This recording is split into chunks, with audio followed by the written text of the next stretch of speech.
তো গাইজ আজি মাস্ক এখন কিনিছোঁ, বহুত দামী মাস্ক হয় আৰু মাস্কখন আনবক্সিং কৰিব লাগে। গাইজ বহুত দিনৰ মূৰত আকৌ আহিলোঁ আপোনালোকৰ মাজলৈ। আৰু গাইজ এতিয়া কলেজৰ পৰা আহি আছোঁ ঘৰৰ ফালে। আৰু গাইজ কলেজৰ পৰা আমি একেলগে এই তিনিটা যাওঁ। ইফালে জুমন আছে, ইফালে লহৰ আছে। চ' আমি তিনিটা যেতিয়া কলেজৰ পৰা আহোঁ, যেতিয়া ফ্ৰী পাওঁ, অলপ সোমাই যেতিয়া পাওঁ, তেতিয়া মানে আমি অলপ বেলেগ ধৰণৰ এনজয় কৰোঁ। তো হাইলে নমস্কাৰ গাইজ, আশা কৰোঁ সকলোৱে ভালে আছে। আপোনালোকক পুনৰ এবাৰ স্বাগতম জনাইছোঁ আপোনালোকৰ মৰমৰ ব্লগ চেনেল মুন ফ্ৰেণ্ডছ ব্লগলৈ। তো গাইজ আহক পলম কৰি আজিৰ ভিডিঅ'টো আৰম্ভ কৰোঁ। গাইজ এই চাওক, পিছফালে ইহঁতৰ মচন চাওক, ইফালে লহৰে পুৰা বহি আছে, ইফালে জুমন আছে। ইহঁতক ফটো তুলিব লাগে। তো গাইজ মই এতিয়া ফটো তুলি আছোঁ।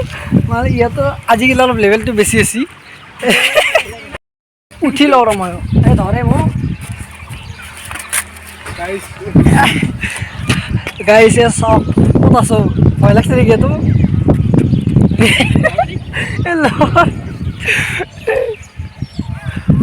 গাইছে আপোনালোক দেখা পাইছে, এইটোৰ মানে বনোৱা হৈছে 2 বছৰ আগত। কিন্তু এইটোৰ কাৰণে বনোৱা হৈছে যে গাইজ এইটো মানে দৰং কামৰূপ সীমান্তৰ নদী হয়। আৰু এইটো ছাইডত কামৰূপৰ ৰাস্তা আছে আৰু ইফালে দৰঙৰ ৰাস্তা আছে। চ' দুই চাইডে মানে খেতি কৰা হয়। আৰু সেই পানীত দুই চাইডে লৈ যাওয়াৰ কাৰণে মানে এইটো মানে ব্যৱস্থাটো কৰা হৈছে আৰু ড্ৰেইন দিয়া হৈছে। সেই ড্ৰেইনেৰে পানী উঠাই লৈ যায়। চ' এইটোৰ আৰু সুবিধা এইটোৱে, এই পানীৰ কাৰণে বনোৱা হৈছে। জাপ নামাৰিবি ভাই, অৱস্থা বেয়া হৈ যাব। সেই তলতে একো নাই, দুখ পাবি পৰলি। তো গাইজ আজি মাস্ক এখন কিনিছোঁ, বহুত দামী মাস্ক হয় আৰু মাস্কখন আনবক্সিং কৰিব লাগে। আৰু ইফালে জুমন এই লহৰ আছে।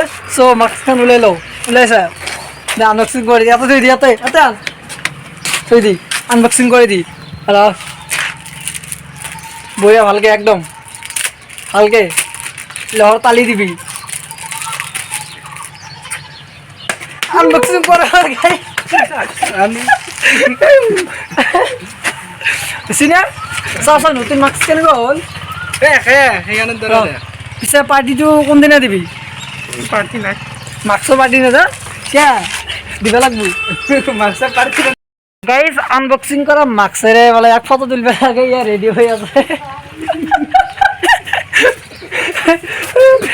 এতিয়া মানে দুটামান তাক ফটো তোলো, ইয়াতে এতিয়া ঘৰত যাব কাৰণে ৰেডি। কিন্তু মই ইয়াৰ এটা লক্ষণ দেখা পালোঁ, মাস্কখন আনবক্সিং কৰিলোঁ কিন্তু ইয়াৰ জেপত মাস্কৰ বাঁহটো এতিয়াও আছে। চাওঁ কেতিয়া লৈ গৈছে, ঘৰত লৈ যাবি, কি কৰিবি কি কৰিবি কেতিয়া লৈছে হা, এটাই থাকিব, ঘৰত লৈ যাব নোৱাৰা। দে যা, বাই বাই বাই বাই যা। দিনৰ মূৰত কেনেকুৱা ধৰণৰ কোনো কণ্টেক্ট নাই, মানে কণ্টেণ্ট নাই। চ' এনেই দিলোঁ এণ্টাৰটেইনমেণ্টৰ কাৰণে। চ' কেনেবাকৈ কমেণ্ট কৰি জনাব। আৰু ইফালে মোৰ চাইকেল আছে, মই চাইকেলখন এইটোৰে পাৰ কৰি লৈ যাই পেলাই সেই ৰাস্তাৰে মই ঘৰত যাব লাগিব, ইয়াৰ পৰা আৰু 1 কিলোমিটাৰমান। তো গাইজ আজিলৈ ইমানে, আপোনালোকক নেক্সট ভিডিঅ'ত। থেংক ইউ ফৰ ৱাচিং।